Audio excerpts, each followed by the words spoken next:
మా అందరి అభిరుచులకి ఏకైక ఎంపిక మానేపల్లి జ్యువెలర్స్. తరతరాలుగా తరగని స్వర్ణ బంధాలు మన మానేపల్లి జ్యువెలర్స్. మరెందుకు రాజుని ప్రేమించినవో?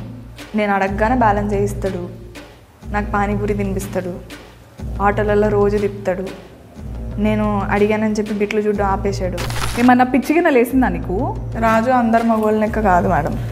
దేవుడా, ఆ ట్రైలర్లోనే నీ జీవితం అంతా నేను ట్రావెల్ చేసినట్టు అనిపించింది నాకు. ఒంటి మీద సున్ని లేకుండా కాలు బయట పెట్టాలి, నీ సంగతి అయినట్టేనే. చాలా టాక్సిక్ రిలేషన్షిప్లో ఉన్నట్టు అనిపించింది నాకు. నువ్వు మన గురించి ఊరంతా టామ్ టామ్ అయిందంట. టాటో అయితే లవ్ చేయవానే? లవ్ చేసేది పెళ్లి చేసుకోవడానికే కదా. ఏమనుకోరంటే ఒక మాట చెప్తా, ఇట్లనే కాళ్ళు ఒత్తుతారు, స్టార్టింగ్ పడ్డాక పీక నొక్కుతారు. మీ ఆయనతో మీరు ఎప్పుడు గొడవలు పడలేదా? ఇక్కడ టాపిక్ నాది కాదు. దెబ్బలలో కూడా ప్రేమ కనిపించింది. ఇదంతా సినిమాలలో బాగుంటుంది కానీ నిజంగా బాగుండదు. అదంతా ప్రేమిస్తే ఎట్లా నొప్పి ఇస్తారు నాకు అర్థం కాదు. చెప్పు.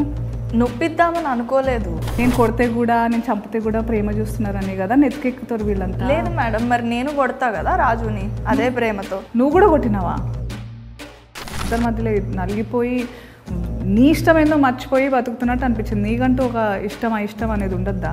నిజంగా నాకు ఇష్టం ఉంటుందా మేడం? నాకు ఉండాలనే అంటున్నా నేను. మీరు రాంబాయి ప్లేస్లో ఉంటే ఏం చేస్తారు మేడం? నేను కూడా మస్తు దెబ్బలు తిన్నా.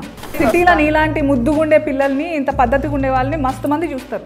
అప్పుడు తప్పు వాళ్ళదవుతుందా నీదవుతుందా? అమ్మాయిని ఎప్పుడు వస్తువులాగే చూస్తున్నారు, అప్పుడు ఇప్పుడు ఎప్పుడు.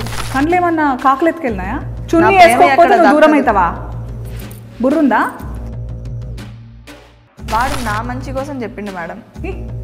నీ మంచి నీ బట్టలలో ఉందా? ఏమో మేడం, నాకు అవన్నీ తెలియదు. రాజుగాని ఏం చేసినా నాకు ప్రేమే కనిపిస్తుంది.